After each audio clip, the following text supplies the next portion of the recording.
طيب هنروح هنا بقى لحتة ان انا لو انا عايز ازاي اجمع داتا. عملت اعلان وبجمع داتا اللي هو بتاع اللي هو تسجيل الان، اللي لما انت جيت السؤال اللي هو الاعلان بيبقى شكل اللي هو تسجيل، بيظهر بكلمة تسجيل. فلو دوست على التسجيل فبتظهر لي فورمة، فانا بملى. طب فين بقى اليوزر بيجي لي فين؟ لو انا جيت هنا دوست كده عند هتلاقي فيه ادوات النشر، دوست كده على ادوات النشر.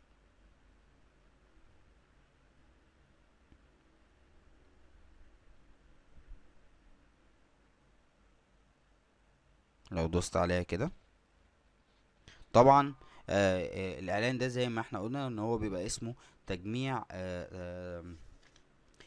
تجميع عملاء محتملين، تمام، او تجميع داتا عملاء محتملين. ده طبعا زي ما احنا كنا اتكلمنا عليه قبل كده، قلنا ان الاعلان دوت بيبقى مكلف نوعا ما. آه، بنيجي هنا كده هو فتح معاك اهي عند ادوات النشر. هنيجي هنا عند نماذج اعلانات تجميع بيانات العملاء المحتملين، اروح دايسين عليها كده اهي. هنلاقي الفورمه نزلت هنا. لو انت ادمن هتلاقي كلمه داونلود. لو انت مش ادمن انت معلن بس او واخد اي دور تاني تحت الادمن، مش هتلاقي كلمه داونلود دي ظهرت عندك.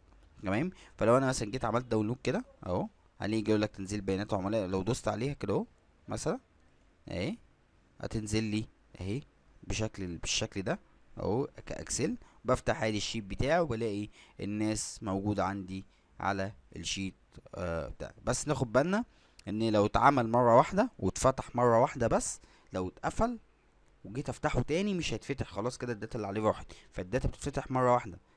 فاحنا ناخد بالنا من اللي يفتح الداتا دي يفتحها بس مره واحده ويلحق ياخد الحاجات او الداتا اللي عليه. تمام.